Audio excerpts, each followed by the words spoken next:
እግዚአብሔር ከህሊና ከሐሳብ ከኢማጂኔሽን በላይ ነው። ስለ እግዚአብሔር ለመናገር ከየት እንጀምር? አውቃለሁ ተምሬያለሁ እግዚአብሔርን መግለጽ መረዳት እችላለሁ የሚል ሰው ይሄ ሰው እግዚአብሔር አንድ ነው ስንል በፍጥረታት ውስጥ እንደምናውቀው አንድነት አይደለም።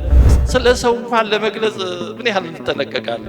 የስለ እግዚአብሔር በደንብ ማወቅ ባህሪውን መግለጽ የማንችል ከሆነ ምስጢረ ሥላሴ አምስቱ አዕማደ ምስጢር እንዲህ ያለ ትምህርቱ ለምንድን ነው የሚያስፈልግ? መላእክት እንኳን በፊቱ ለመቆም ያውም ባህሪውን ሳይሆን መገለጡን ለማየት እንኳን ፊታቸውን የሚሸፍኑ ከሆነ ጻድቁ በጭንቅ የሚድን ከሆነ ኃጥኡማ ይታይ ዘንድ ወዴት አለ እንዳለ። ከዚህ የተነሳ ስለ እግዚአብሔር ለመግለጽ የምንጠቀምባቸው ቃላት፣ አገላለጾች፣ አረፍተ ነገሮች ሁሉ በጣም ጥንቃቄ ይፈልጋል።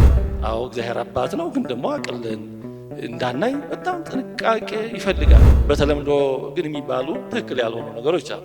ሥላሴዎች የሚላል ሶስቱ ሥላሴ ኒቅያ ጉባኤ ስንት ቅዱሳን ሙታንን ያነሱ ስለ ክርስቶስ እጅግራቸው የተቆረጠ ስንት እያሉ አንዳቸው እኔ ልወስናል አሉ። ተማክረው 2 ወር በላይ ቆይተው ተመካክረው የእግዚአብሔር ጉባኤያዊት ናት እንጂ በአንድ ሰው ዕውቀትም ብቃት ማትመራ።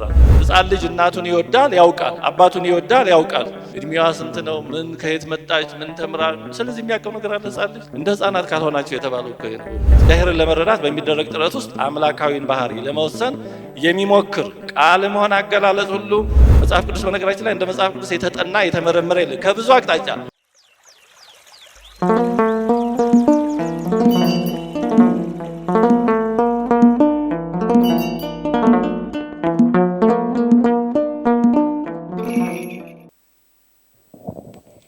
በስመ አብ ወወልድ ወመንፈስ ቅዱስ አሐዱ አምላክ አሜን።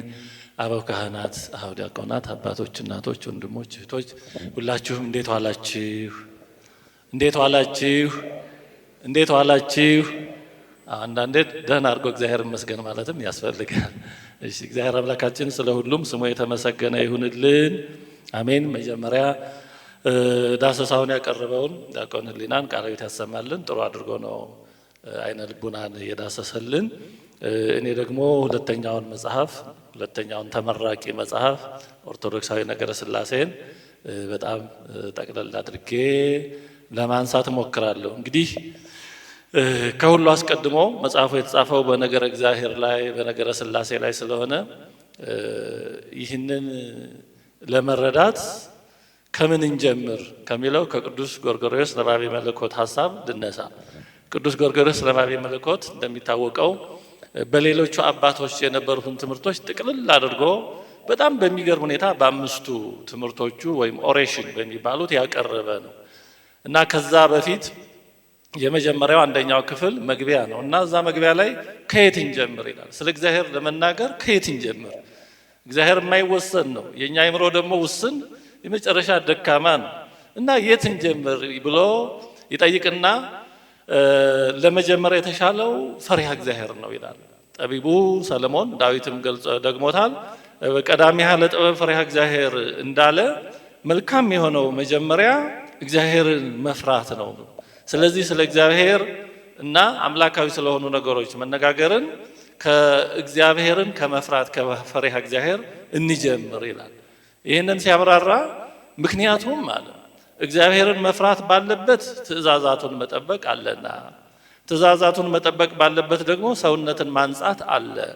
ትእዛዛቱን በመጠበቅ ነፍስን የሚጋርዳትና አምላካዊውን ብርሃን እንዳታይ የሚጋርዳት ደመና ይጠራልና፣ ሰውነትን ማንጻት ባለበት ደግሞ አብርሆት ብርሃናዊነት እና የእግዚአብሔርን ነገር የመረዳት አቅም ይኖራልና ይላል። ስለዚህ መጀመሪያ ያለብን ከምርምር ሳይሆን ከፈሪሃ እግዚአብሔር ነው ይላል። ምክንያቱም ነገረ እግዚአብሔር እንደ ሌላው ትምህርት ዝም ብሎ በፈለጣ በላቦራቶሪ በምርምር በስፔኩሌሽን የሚጠና አይደለም።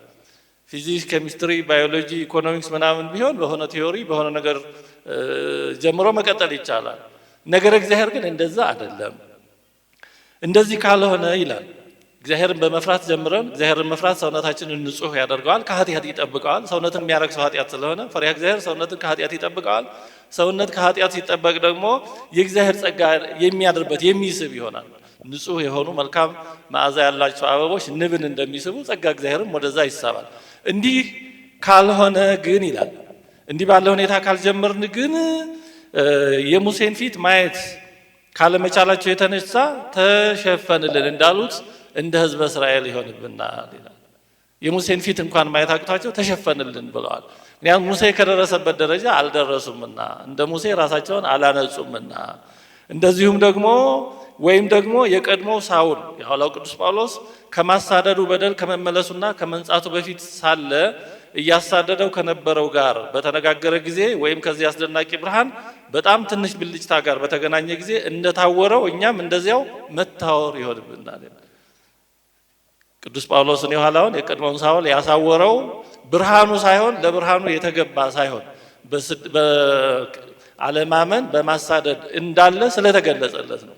ስለዚህ አንድ ሰው ሰውነቱን ሳያነጻ እንዲሁ እንደ ማንኛውም እውቀት ቆጥሮ ወደ ነገር እግዚአብሔር ገብቶ ፈልጣለሁ፣ ቆርጣለሁ፣ እናገራለሁ ይል በሳውል የደረሰው መታወር በሕዝበ እስራኤል የደረሰው ብርሃኑን ማየት አለመቻል ይደርስበታል ይላል። ይህን በሰፊው ያብራራል። ስለዚህ ነገር እግዚአብሔር ከሌላው ጥናት ቴዎሎጂ የሚባለው ነገር እግዚአብሔር ትምህርት ሃይማኖት ከሌላው የተለየ ነው ማለት ነው። ራስን ከማንጻት እግዚአብሔርን ከመፍራት ነው የሚጀምረው። በድፍረት አይጀመርም። አውቃለሁ በማለትም አይጀመርም። ሊቅ ነኝ በማለት ጨርሶ አይጀመርም። እንዲህ የሚል ሰው አውቃለሁ፣ ተምሬያለሁ፣ እግዚአብሔርን መግለጽ መረዳት እችላለሁ የሚል ሰው ይሄ ሰው የስህተትን ሰፊ በር ከፍቶ እየገባ ነው ማለት ነው። ብዙ ጊዜ ስህተቶች የሚፈጠሩትም እንደዚህ ባለ ሁኔታ ነው። ይኸው ጎርጎርዮስ ነባቤ መለኮት ስለ እግዚአብሔር ሀልዎት በፍጹም እውቀት እናውቃለን፣ መኖሩ እናውቃለን፣ የተረጋገጠ ነው። ስለ መኖሩ በፍጹም እውቀት እናውቃለን። ባህሪው ምን እንደሆነ ግን እርሱ ራሱ እኛ ልንቀበለው በምንችለው መጠን ከገለጠልን በስተቀር ልናውቀው አንችልም። እሱ በገለጠልን ልክ ነው የምናውቀው።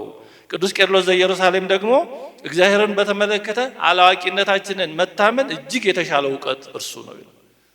ስለ እግዚአብሔር ከተገለጠው ባለፈ ማናውቅ መሆናችንን ማወቅ የመጨረሻ እውቀት ማለት ይሄ እንጂ አንድ ሰው ቴዎሎጂ ተምሯል ወይም ደግሞ በጉባኤ ቤትም በጣም ተምሮ አራቱን ጉባኤ ተመርቋል ማለት እግዚአብሔርን ያውቃል ማለት አይደለም። ስለ እግዚአብሔር የተወሰነ ነገር ሰምቶ ሊሆን ይችላል። የተወሰነ ሊቃውንት ያሉትን ሰምቷል። ከዛ ባሻገር ግን እግዚአብሔርን አናውቀው። ስለዚህ የኦርቶዶክሳዊ ትምህርት ዓላማ እግዚአብሔር የማይታወቅ መሆኑን ወደ ማወቅ መምጣት ነው እንጂ እግዚአብሔርን ወስኘዋለሁ፣ እግዚአብሔርን ልገልጸው እችላለሁ ወደሚል የሚካሄድ ከሆነ የትምህርቱ ዓላማ አቅጣጫ ስቷል ማለት ነው። ለምን እኛ ውስኖች ነን፣ እግዚአብሔር ደግሞ የማይወሰን ነው። ስለዚህ ውስን የሆነው እኛ እግዚአብሔርን ልንወስነው፣ ልንገልጸው፣ ልንረዳው አንችልም። መጽሐፉ ሽፋን ላይ የተጻፈው እዚህ እንደምናየው እግዚአብሔርን መግለጽ የማይቻል ነው፣ ከዚያ በላይ ደግሞ እርሱን መረዳት የማይቻል ነው ይላል ጎርጎርዮስ ነባቤ መለኮት። እውነቱን ለመናገር እስካሁን ሊገቡኝ ካልቻሉ የጎርጎርዮስ አገላለጾች አንዱ ይሄ ነው። ምክንያቱም እግዚአብሔርን መግለጽ የማይቻል ነው፣ የበለጠ የሚከብደው ግን መረዳት ነው ይላል። የምሬን ነው። በጣም ሊዋሃደ ሊገባኝ አልቻለም። እና እንደዛ ባለ መረዳት እንደዛ ባለ መሰረት መጀመር በጣም ወሳኝ ነው።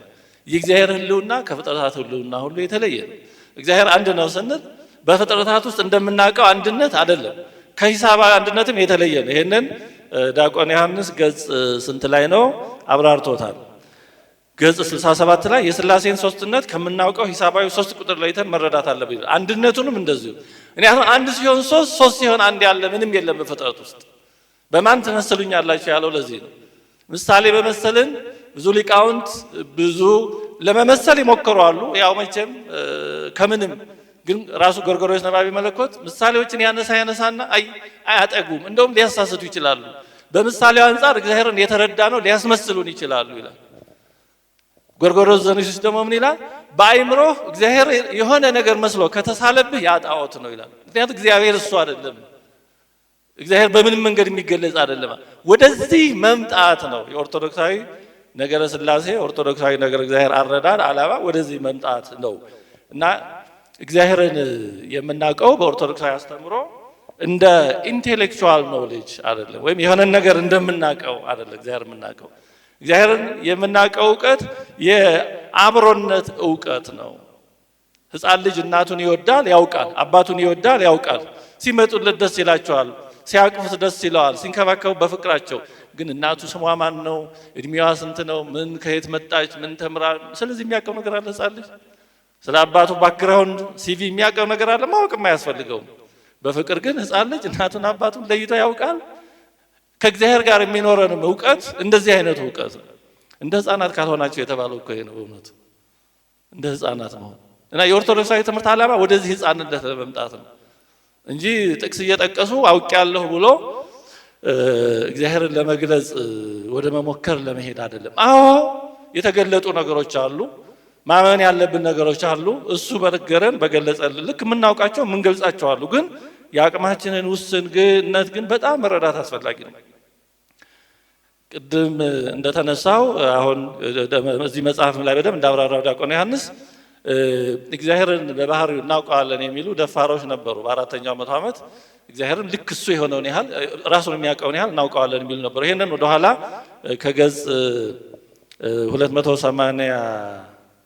286 አካባቢ ጀምሮ እግዚአብሔርን በባህሪው የማይታወቅ መሆኑን በሰፊ ያብራራል። በዛ ዙሪያ የነበሩትን ውዝግቦች እና አርዮሳውያን ከድፍረታቸው ብዛት የተነሳ እግዚአብሔር ራሱን የሚያውቀውን ያክል ራሱን እኛም እናውቀዋለን ይሉ ነበር። ኦርቶዶክሳውያን አባቶች ደግሞ የፈጽሞ ታላቅ ክደት መሆኑ እግዚአብሔር መኖሩን እናውቃለን፣ በእምነት የምናውቃቸው ነገሮች አሉ፣ በእውቀት ግን አናውቃቸውም እያሉ በጣም ደጋግመው ይጽፉ ነበር።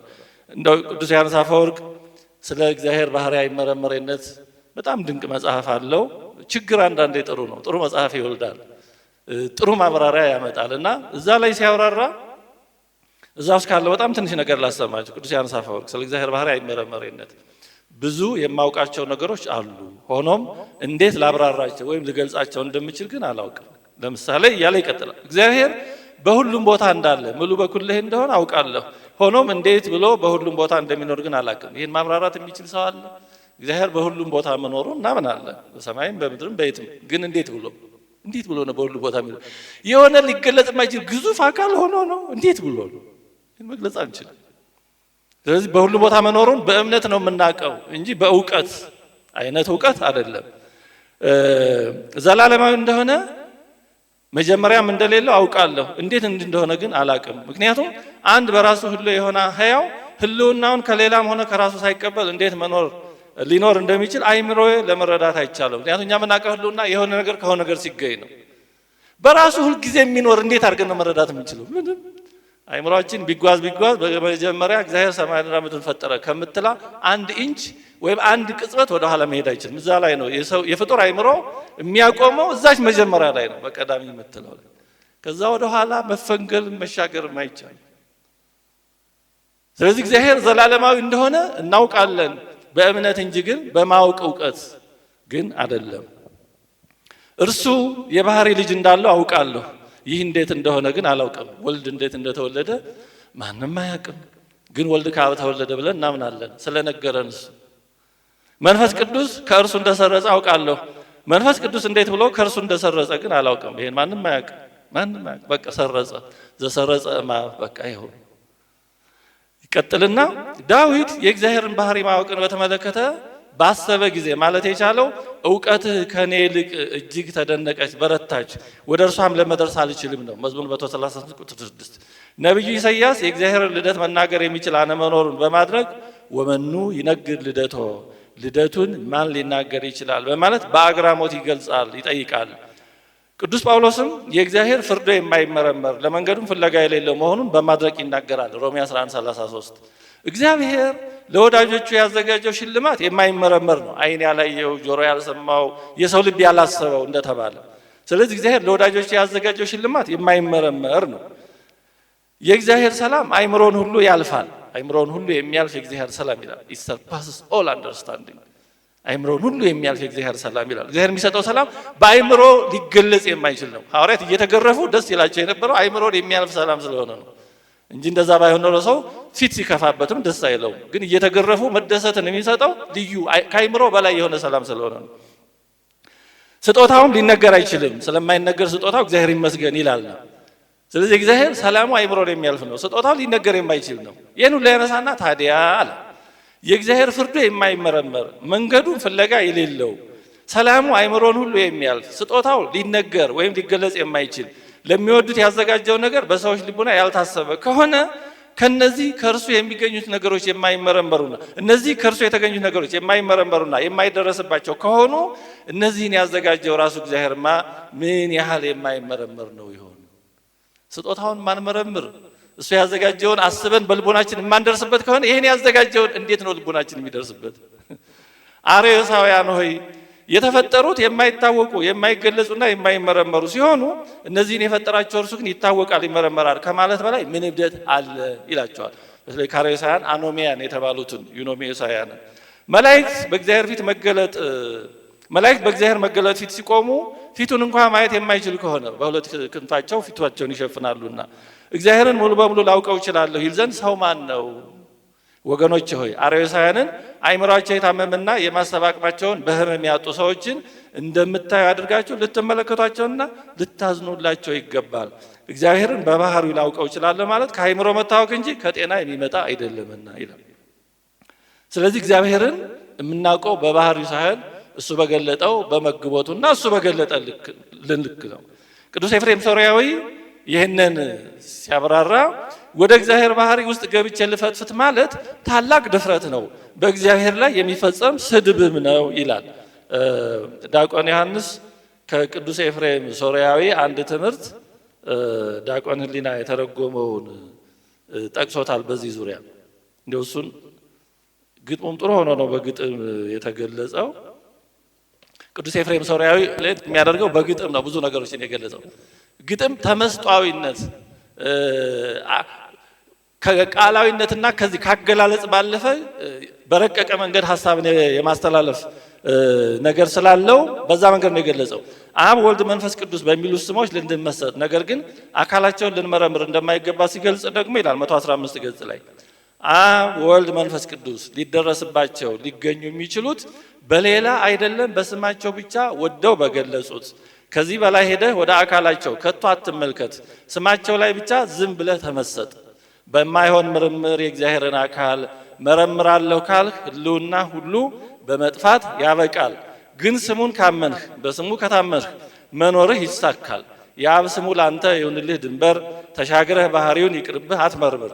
የወልድም ስም ላንተ ይሁንህ ግድግዳ፣ ያን አልፈህ አቋርጠህ ትመረምር ዘንዳ ከአብ መወለዱን ለማሰስ ተነስተህ ደግሞ እንዳትጎዳ። የመንፈስ ቅዱስ ስም አጥር ይሁንልህ ለመመርመር ብለህ አትግባ ያን አልፈህ ይላል እና ቅዱስ ኤፍሬም ሶርያዊ እንደዛ ነው የሚለው። ወደ እግዚአብሔር ባህሪ ለመመርመር መግባት ድፍረት እንደውም ስድብ ነው ይላል። እንግዲህ አባ ሕርያቆስ በቅዳሴ ማርያም ይህን በሰፊው እንደሚያመራራው እናስታውሳለን። ለመለኮት እንደ ፀሐይና እንደ ጨረቃ ክበብ እንደ ሰው መጠን ያለው አለ። በሰው ልክም እንዲህ ነው የሚባል አይደለም። እንደ ፀሐይ እንደ ጨረቃም እንዲህ ነው የሚባል አለ። እንዴት ነው ከተባለ እሱ ብቻ ነው የሚያውቀው እንዴት እንደሆነ። የሰው ሕሊና አለ አባ ሕርያቆስ የመላእክት ማይምሮ በማይደርስበት በአርያሙ የሚኖር ነው እንጂ ቅዱስ ጳውሎስ ያለውን ነው አባ ሕርያቆስ ያብራራው። ቅዱስ ጳውሎስ አንደኛ ጢሞቴዎስ 6:16 ላይ ማንም ሊደርስበት በማይችል ለው ብርሃን ውስጥ ይኖራል፣ ማንም አላየውም ሊያየውም አይቻለውም ነው የሚለው። ያን አባ ሕርያቆስ የሚያብራራው። ስለዚህ እግዚአብሔርን ልክ እንደሆነ እንደሚገለጽ ነገር አድርጎ ወደ ማሰብ ከመሄድ አርዮሳዊ እርሾ መጠበቅ ያስፈልጋል። የክርስቲያን ታሪክ እንዲሁም ደግሞ በዘመናት የመጣውን የነገረ ሃይማኖት አስተምሮ ሂደት በጣም ማወቅ የሚያስፈልገው ለዚህ ነው። አለዛ ቅድም እንደተባለው በሆነ ዘመን ተነስተው የተወገዙ ሀሳቦች እንደ አዲስ ብቅ እንዳይሉ ተመሳሳይ ስህተቶችን እንዳንሳሳት ነው የሚጠብቀው እና እግዚአብሔር ባህሪው ከኛ አይደለም ከመላእክት ማይምሮ የራቀ የመጠቀ ግን እሱ ደግሞ አባት ነውና እኛ ለመዳን በሚጠቅመን መንገድ የገለጸልንን ብቻ የምናውቅና የምንረዳ መሆናችንን ልብ ማለት በጣም አስፈላጊ ነው። ቅርብ ጊዜ ያረፈ ነፍሱን ይማረውና ከእስልምና ወደ ክርስትና ብዙ ምርመራ አድርጎ እስልምናን መርምሮ ክርስትናን መርምሮ ወደ ክርስትና የመጣ ነቢል ቁሬሽ የሚባል ሰው ነበር። ቅርብ ጊዜ ነው ያረፈው። በካንሰር ነው የሞተው። ወይ ስላሟሟቱ ብዙ ነገር አለ፣ እሱ ለእግዚአብሔር እንተው እና ወደ ክርስትና ለመምጣት በነበረው ጉዞ በጣም የከበደው የሚስጥረ ሥላሴ ጉዳይ ነበር። እንዴት ነው እግዚአብሔር አንድ ሲሆን ልዩ ሶስትነት የሚኖረው እንዴት? እና ምን ይላል ነቢል ቁረይሽ በመጽሐፍ ላይ እንደ ሙስሊምነቴ ከህፃንነቴ ጀምሮ የቅድስት ሥላሴ አስተምሮ ሊሆን የሚችል ነገር እንዳልሆነ እየተነገረኝ ነበር ያደግኩት ይላል። ይሄ የሚስጥረ ሥላሴ ጉዳይ ኢምፖሲብል ነው፣ የማይሆን ነው፣ ኢሎጂካል ነው እየተባለ ነበር ያደግኩት። ምክንያቱ ደግሞ በጣም ውስብስብና ሊረዱት የማይቻል እንዲሁም እርስ በርሱ የሚቃረን ነው የሚል ነበር። እግዚአብሔር ለምን ይሄን ያህል ውስብስብ ይሆናል የሚሉ ሰዎች አሉ። እና ነቢል ምን ይላል? አይኖቼ በስነ ፍጥረት ውስጥ ወዳሉት ጥልቅ እውነታዎች ውስጥ በተከፈቱ መጠን ውስብስብነት የቅድስት ሥላሴን አስተምሮ ውድቅ ሊያደርገው እንደማይችል ተረዳሁ። እኛ ፈጣሪን ለመረዳት እንችል ዘንድ እርሱ ከፈጠረው ፍጥረት የበለጠ ቀላል ሊሆን ይገባል እንል ዘንድ እኛ ማንን ነው? ይሄ እግዚአብሔር አንድነትና ሶስትነት በጣም ለአእምሮ የሚረዳ አይደለም። ብለን ይሄንን ለመተቸት ስለዚህ ሊሆን አይችልም ብሎ ለመፈረጅ እኛ ማንን ማን ስልጣን ሰጠን ይሄን ይላል። እግዚአብሔር የኛን አይምሮ የፈጠረው እርሱ ከሆነ እርሱ ከአይምሮአችን መረዳት የበለጠ መሆን አለበት። ታዲያ እርሱ እኛን እንረዳው ዘንድ ቀላልና ያልተወሳሰበ መሆን አለበት ብለን ለመደንገግ እንችል ዘንድ እኛ ማንን ይላል። ነቢል በተለይ ነቢል ቁረይሺ የቅድስት ሥላሴን ምስጢር በተመለከተ አይኑን የከፈተለት ኬሚስትሪ ሲማር መሆኑን ጽፏል በመጽሐፉ ላይ። ኬሚስትሪ ላይ ሪዞናንስ የሚባል ነገር አለ ይላል። እና እነዚህ ሪዞናንስ የሚባሉት ነገሮች በአንዳንድ ሞለኪውሎች ላይ ያለው የኤሌክትሮኖች የተለያየ አስተፋፈር እሱን ሪዞናንስ ስትራክቸር ይሉታል የዘርፉ ባለሙያዎች። እና ኬሚስትሪ እየተማረ ያለ የኬሚስትሪ አስተማሪዋ ሴት ነበረች። ሬዞናንስ ያለው ሞለኪውል በእያንዳንዱ ጊዜ ውስጥ ሊኖሩት የሚችሉት ቅርጾች ሁሉንም አይነት ነው፣ ሆኖም አንዱን ነጠላ ቅርጽ ብቻ ግን አይደለም ስትል በጣም አይኑ የበራለት ያ ጊዜ እግዚአብሔር በችም እውነት የሚፈልጉ ሰዎች የሚጠራበት የራሱ መንገድ አለው። እንዲህ ስትል አለ ቴክኒካሊ a molecule with resonance is every one of its structures at every one point in time yet no single one of its structures at any point in time ስትል ነቢል ውስጡ ሲያብላላው ከነበረው የምስጢረ ሥላሴ ጉዳይ ጋር ስለገጠመለት በእጅጉ መደነቁን እንዲህ ብሎ ገልጿል። ይሄን ስሰማ ይላል ዙሪያዬ ወዳሉት ተማሪዎች ተመለከቱ። እነዚህ ተማሪዎች በእውነት ተረድቷቸው ነው ወይስ ነንሰንስ ነው ብለው ነው ወይስ እንደኔ ጉዳዩ እንዴት አላስገረማቸውም ብዬ ዘወር ብዬ ሌሎችን ተማሪዎች ስመለከት ለካ እነሱ ከኔ በቀር ሌሎች ተማሪዎች ስለ ዓለመ ፍጥረት ለአይምሮአችን ለመረዳት ቀላል ያልሆኑና ከሚመስሉ ነገሮች ጋር የማይሄዱ እውነታዎች መኖራቸውን ለካ እነሱ ከኔ ያስቀድመው ተረድተው ኖሯል። አይኖቼ በግድግዳው ላይ አስተማሪዋ በሳለቻቸው 3 የተለያዩ የናይትሬት ቅርጾች ሪዞናንስ ስትራክቸር በሚባለው ላይ አረፉ። አይምሮም 3ቱን ቅርጾች አንድ አድርጎ ለማዋሃድ እየሞከረ ነው። 3 ናቸው ግን 3ቱ አንድ ናቸው፣ አንዱ ደግሞ በ3 ነው የሚኖር። ይሄን አይምሮ ለማዋሃድ እየሞከረ ነው አለ። አንድ የናይትሬት ሞለኪውል በሁሉም ጊዜ ውስጥ 3 የሪዞናንስ ቅርጾች ነው። መች ከእነርሱ አንዳቸውን ብቻ አይደለም። 3ቱ የተለያዩ ራሳቸውን የቻሉ ናቸው፣ ግን ደግሞ አንድ አይነት ናቸው። አንድ ናቸው፣ 3 በአንድ ናቸው። አይምሮዬ ላይ የደወለብኝ ያን ጊዜ ነበር። እንዲህ ቁስ አካል ማተር እንደዚህ መሆን ከቻለ ይሄን ያህል ውስብስብ መሆን ከቻለ 3 ሲሆን አንድ ሲሆን 3 መሆን ከቻለ እግዚአብሔር እንዲህ መሆን የማይችልበት ምን ምክንያት አለ? የተፈጠረው ይሄን ያህል ኮምፕሌክስ ከሆነ የፈጠረው ምን ያህል ውስብስብ ይሆን? ስለዚህ የምስጢረ ሥላሴ ጉዳይ ኢሎጂካል አይደለም፣ ኢምፖሲብል አይደለም፣ ሊሆን የማይችል ነው ሲባል ያደኩት ትክክል አይደለም። አይምሮዬ የምስጢረ ሥላሴ ጉዳይ ሊሆን የሚችል እንደሆነ ወደ መረዳት ያዘነበለውና የምስጢረ ሥላሴ በር የተከፈተልኝ በዚህ የኬሚስትሪ ትምህርት ነው ይላል። በእውነት መማር በሁሉም አቅጣጫ ሰው ከምሩ ከተማረ እግዚአብሔር በዛ የሚመራበት መንገድ ይኖረዋል። እና እንዳልኳችሁ ወደ ክርስትና መጥቶ ያው በጣም በ30ዎች ውስጥ እያለ ነው ያረፈው። ቅዱስ ጎርጎርዮስ ዘኑሲስም እግዚአብሔርን ለመረዳት በሚደረግ ጥረት ውስጥ አምላካዊን ባህሪ ለመወሰን የሚሞክር ቃልም ሆነ አገላለጽ ሁሉ እግዚአብሔር ሳይሆን ጣዖት ነው። ቅድም አስታውሻቸዋል። እግዚአብሔር ከህሊና ከሐሳብ ከኢማጂኔሽን በላይ ነው እና ከዚህ የተነሳ ስለ እግዚአብሔር ለመግለጽ የምንጠቀምባቸው ቃላት፣ አገላለጾች፣ አረፍተ ነገሮች ሁሉ በጣም ጥንቃቄ ይፈልጋሉ። ቅዱስ ዮሐንስ አፈወርቅ ይህን ሁሉ አጠቃሎ እግዚአብሔርን ሊገለጽ እንዲህ እያልን ነው መግለጽ የምንችለው ይላል። እግዚአብሔርን ለመግለጽ የሚሻለው እንዲህ ነው ይላል። ምን ማለት? ሊገለጽ የማይቻለው፣ ሊታሰብ የማይችለው፣ የማይታየው፣ ከሰዎች የቋንቋ አቅምና ችሎታ በላይ የሆነው፣ በመላእክት የማይመረመረው፣ በሱራፌል የማይታየው፣ በኪሩቤል የማይታወቀው፣ በአጠቃላይ በማንኛውም ፍጥረት ሊታይ የማይችለው ብለን ልንጠራው ይገባል ይላል። ስለ እርሱ ልናውቀው የሚገባን ያህል በቅዱሳት መጽሐፍ ተገልጦልናል። ከዛ እንዳናልፍ ያንም በጥንቃቄ እንዲሆን ነው። ቅዱስ ቄርሎስ ዘኢየሩሳሌም አንድ ጥያቄ ያነሳና ይመልሳል። ይሄንን ክፍል በዚህ እንደበድባለን። ይሄን ምንድነው የሚለው? መለኮታዊ ባህሪ ልንረዳው የማንችለው ከሆነ ስለ እርሱ ለምን ትናገራለህ የሚለኝ ይሆናል። እንዴ ስለ እግዚአብሔር በደንብ ማወቅ ባህሪውን መግለጽ የማንችል ከሆነ ምስጢረ ሥላሴ አምስቱ አዕማደ ምስጢር እንዲህ ያለ ትምህርቱ ለምንድን ነው የሚያስፈልገው? እንዲህ ይላል። ወንዙን በሙሉ መጠጣት ካልቻልኩ ጥሜን ለማርካት የሚበቃኝን ያህል ውሃ መቅዳትና መጠጣት አልችልምን? ይሄን ወንዝ ሙሉን ካልጠጣ አትቅመስ ይባላልን? እንደዛ ነው። አይኖቼ ፀሐይን እንዳለች በሙሉ መያዝና መቆጣጠር ካልቻሉ አይኔ መጠቀም በሚችለውና በሚያስፈልገኝ መጠን ተጠቅሜ ማየት የለብኝምን? ወይስ ታላቅ ወደሆነ የአትክልት ቦታ ገብቼ ሳለሁ በዚያ ያለው ፍሬ በሙሉ ጨርሼ መብላት የማልችል በመሆኔ እንደራበኝ ከዚያ ልውጣን? በሙሉ ካልበላ እንዳትነካ ይባላል ወይ? አሁን እየሞከርክ ያለው ጌታን ለማመስገን እንጂ ለመግለጽ አይደለም። እርሱን ለማመስገንና ለማክበር የማደርገው ጥረት እርሱን እንደሚገባው ከማመስገን እጅግ የራቀ መሆኑን ባውቅም መሞከሩም ቢሆን የእምነት ተግባር ነውና ይላል። ስለዚህ በኦርቶዶክሳዊ አስተምሮ ስለ እግዚአብሔር የምናገረው አምልኮ ስለሆነ ሕይወት ነው። ልክ አየርን እንደመሳብ፣ ውሃን እንደመጠጣት፣ ምግብን እንደመመገብ ስለሆነ ግን ውሃን የምንጠጣው በልካችን ነው። ምግብን የምንመገበው በአቅማችን ነው። እንደዚህ ነው ኦርቶዶክሳዊ ነገረ እግዚአብሔር፣ ኦርቶዶክሳዊ ነገረ ሥላሴ። ስለዚህ ስለ ቅድስት ሥላሴ ሲናገሩም ሆነ ሲጽፉ እጅግ ከፍ ያለ ጥንቃቄ ይፈልጋል፣ ትህትና ይፈልጋል፣ አላዋቂነትን ማወቅን ይፈልጋል። ምን ያህል ኢምንት መሆናችንን ማወቅ ያስፈልጋል። መላእክት እንኳን በፊቱ ለመቆም ያውም ባህሪውን ሳይሆን መገለጡን ለማየት እንኳን ፊታቸውን የሚሸፍኑ ከሆነ እኛማ በምን ሁኔታ እኛማ ወዴት አለን? ጻድቁ በጭንቅ የሚድን ከሆነ ኃጥኡማ ይታይ ዘንድ ወዴት አለ እንዳለው የቃላት አጠቃቀማችን ላይም በጣም መጠንቀቅ ያስፈልጋል። ቅድስት ሥላሴ ነው የምንለው ወይም ስሉስ ቅዱስ፣ ልዩ ሶስትነት፣ የተለየ ሶስትነት ማለት ነው። በተለምዶ ግን የሚባሉ ትክክል ያልሆኑ ነገሮች አሉ።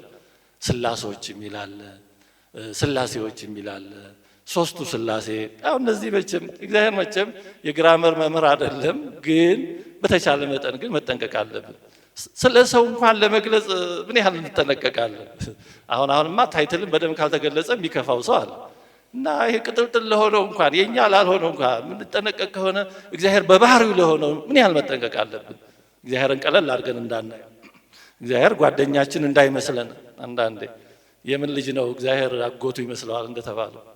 አዎ እግዚአብሔር አባት ነው፣ ግን ደግሞ አቅልን እንዳናይ በጣም ጥንቃቄ ይፈልጋል። ከዚህ ጋራ የምንጠቀማቸውን ምንጮችን ማጣራት ይፈልጋል። በሆኑ አባቶች ስም ከዘመን ዘመን ሲተላለፉ የኖሩ ግን የነዛ አባቶች መጽሐፍት ያልሆኑ ድርሳት አሉ። አንድ ያለብን የቤት ስራ ይሄ በሆኑ አባቶች ስም የመጡ ግን ሊጣራ ምናልባት የነዛ አባቶች ድርሰቶች ያልሆኑ ሊኖሩ ይችሉ ይሆናል። በታወቁ የአባቶች ድርሳናትም ስርዋጽ ሊገባ ይችላል። እንግዲህ በፍትሐ ነገሥት ሰለስቱ ምዕት ኢትዮጵያውያን ከራሳቸው ጳጳሳትን አይሹሙ እየተባለ ለስንት ዓመት ነው የተኖረው? በ1940ዎቹ 50ዎቹ ክርክሩ እንዲህ ነበር። በእርግጥ ወደ ኋላ በ20ዎቹ ጀምሮ አይ ይሄ መጠበቅ አለበት የሚሉና አይ ይሄ ምናልባት ከጥንት ያልነበረ ቢሆንስ በሚሉት በኋላ ሲጣራ ይሄ ስርዋጽ የገባ ነው። ሰለስቱ ምዕት ላይ ኢትዮጵያ አጀንዳ አልነበረችም። ሰለስቱ ምዕት ላይ እንደዚህ የሚል ውሳኔ አልነበረም። ጥንታዊ ቀኖና። ስለዚህ ይህን ጉዳይ ሰለስቱ ምዕት ብለዋል አላሉ ብሎ ማጣራት ሰለስቱ ምዕትን አለማክበር አይደለም እና የበለጠ ማክበር ነው። ምክንያቱም በስማቸው ሲተላለፍ የመጣ ልብ ወለድ ሀሳብ ካለ ያልነጥሎ ማውጣት የእነሱን ስም መጠበቅ ነው። ስለዚህ እንዲህ ያሉ ስራዎች ያስፈልጋሉ። የሆነ አባት የሆነ ነገር ብሏል ስለተባለ ብቻ ብሏል ወይ? ምክንያቱም ሲተረጎሙልን የመጡት ከብዙ ቋንቋ ነው። ለምሳሌ አሁን በግዕዝ ወደ አማርኛ ተተርጉሟል። ሃይማኖተ አበው የተተረጎመልን እኔ በማቀው ከአረብኛ ነው በ16ኛው መቶ ዓመት። ያ ከአረብኛ የተተረጎመው ደግሞ ከዛ በፊት የነበረው በቅብጥ ነው ወይም በኮፕቲክ ቋንቋ ነው። ኮፕቲኩ ደግሞ የተተረጎመው ከግሪክ ነው። ስለዚህ ስንት ቋንቋ ተሻግሮ ነው የመጣው? ከአረብኛ ከጽር ወደ አረብኛም የተተረጎሙ ሊኖሩ ይችላሉ። እነዚህ ጥልቅ ጥናት ይፈልጋል። ስለዚህ ከቋንቋ ቋንቋ ሲሸጋገር፣ ከመጽሐፍ መጽሐፍ ሲገለባበት፣ ከጸሐፊ ጸሐፊ ብዙ ነገሮች ሊኖሩ ይችላሉ እና እነዚህን ማጣራት ተገቢ ነው። ምክንያቱም እውነት ሲጣራ እየጠራ ነው የሚገኘው። ወርቅ እሳትን አይፈራም።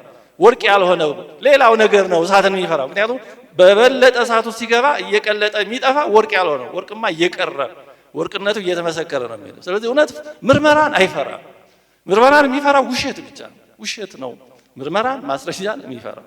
መጽሐፍ ቅዱስ በነገራችን ላይ እንደ መጽሐፍ ቅዱስ የተጠና የተመረመረ የለም። ከብዙ አቅጣጫ ግን መርማሪዎችን ሁሉ እያሳመነ ሊያጥላሉት የገቡትን ሁሉ እየሳበ እያሳመነ የኖረ እውነት ስለሆነ ዲዮናስዮስ የሚባል አንድ ሊቀ ጳጳስ በሁለተኛው እንደዛ አካባቢ የነበረ ነው። በትክክል ዓመቱን አላስታውስም። መጽሐፍ ቅዱስን ማንበብ የጀመረው በጣም የተማረ ፈላስፋ ነበር። መጽሐፍ ቅዱስን አጥንቶ ለማሄስ ለመተቸትና ውሸትነቱን ለማጋለጥ ነበር። ግን በመጽሐፍ ቅዱስ ተስቦ አምኖ ክርስቲያን ሆኖ እዛ በኋላ ጳጳስ ሆኖ ሰማዕት ሆኖ። እውነት እንደዚህ ነው። እውነት ምንም ቀኝ ግራ ሊሆን አይችልም። ቅዱስ ጳውሎስ እንዳለው በእውነት ላይ ምንም ማድረግ አንችልም እንዳለው እና እንዲህ አይነት ነገሮች ሊኖሩ እንደሚችሉ ጥንቃቄ ይፈልጋል። መጽሐፍ ቅዱስ እንኳን ከእናት ቋንቋ ጋር ይተያያል የሆነ ቃል። ምክንያቱም ተርጓሚው በዛ አረዳድ በሆነ መንገድ ሊተረጉመው ይችላል እና ቢቻል ወደ ዕብራይስጡና ወደ ግሪኩ ማስተያየት የሚባለው ከዚህ አንፃር ነው። እንዲሁም ደግሞ የሆነ አባት የምርም የሆነ ነገር ብሏል ቢባል ያንን የዛን አባት ጽሑፍ ከሌሎቹ ትምህርቶቹ ጋር ማስተያየት የሚገባል በአጠቃላይ ከቤተክርስቲያን ትምህርት ጋር ማስተያየት ይገባል። ምክንያቱም ቤተክርስቲያን በአንድ አባት ብቻ የምትመራ አይደለች። ቤተክርስቲያን ጉባኤያዊት ናት። በኒቅያ ጉባኤ ስንት ቅዱሳን ሙታንን ያነሱ ስለ ክርስቶስ እጅ እግራቸው የተቆረጠ ስንት እያሉ አንዳቸው እኔ ልወስን አላሉ። ተማክረው 2 ወር በላይ ቆይተው ተመካክረው። ቤተክርስቲያን ጉባኤያዊት ናት እንጂ በአንድ ሰው እውቀትም ብቃት ማትመራ።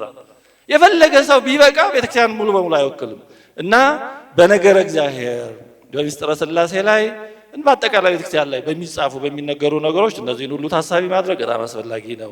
ታዲያ ዲያቆን ዮሐንስ ኦርቶዶክሳዊ ነገረ ሥላሴ የሚለው መጽሐፉ እነዚህ ነገሮች ሁሉ ታሳቢ አድርጎ ለመጻፍ ጥረት የተደረገበት መጽሐፍ ነው።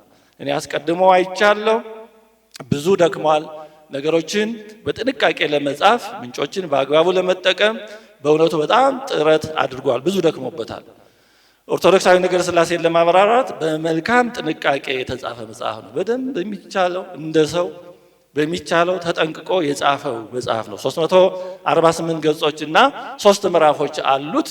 መጽሐፉን ወደ ማብራራት አልገባም። ከዚህ በላይ ጊዜ እንዳልወስድ መጽሐፉን እንድታነቡት ነው እኔ አሁን እምጋብዛችሁ። ወንድማችን ዲያቆን ዮሐንስ ሙሉ ሕይወቱን ወንጌልን ለመስበክ የሰጠ ወንድማችን ነው። በቃል ስብከትም በጽሁፍ መጽሐፍትን በመጻፍም በእውነቱ ሙሉ ሕይወቱን ሰጥቶ እያገለገለ ያለ ወንድማችን ነው። ስለዚህ እንደዚህ ያሉ ወንድሞችን መደገፍ ይገባናል። በእውነቱ ሰውን ካላሳደጉት፣ ልጅን ካላሳደጉት፣ ወንድምን ካልተንከባከቡት ኋላ አባት ከየት ይመጣል? ስለዚህ እንዲህ ያሉ በእውነቱ ራሳቸውን በራሳቸው ያሳደጉ ናቸው ብዙዎቹ። ራሳቸውን በራሳቸው እንደ ሙት ልጅ እንዳው በእውነቱ ሰውን መርዳት ማሳደግ ለኛ ነው። አሁን በጥንቱ በአብነት ትምህርት ቤት ተማሪን እያለመኑ ከደጀ ሰላሙም ደግሞ ከጽዋው ከሚሰጠው ከዛ ከመሳሰለው ከጻድቁ ሁሉ እየሰጡ ተማሪ የሚያስተምሩት ለምንድን ነው? ነገ እኛን የሚያስተምረን ነገ ለኛ መሪጌታ ሆኖ ስንሞት የሚፈታን ልጆቻችንን የሚያጠምቅልን እነዚህ ናቸው እያሉ ለራሳቸው አገልጋይ እያፈሩ ነው። ችሎታ አልነበረም።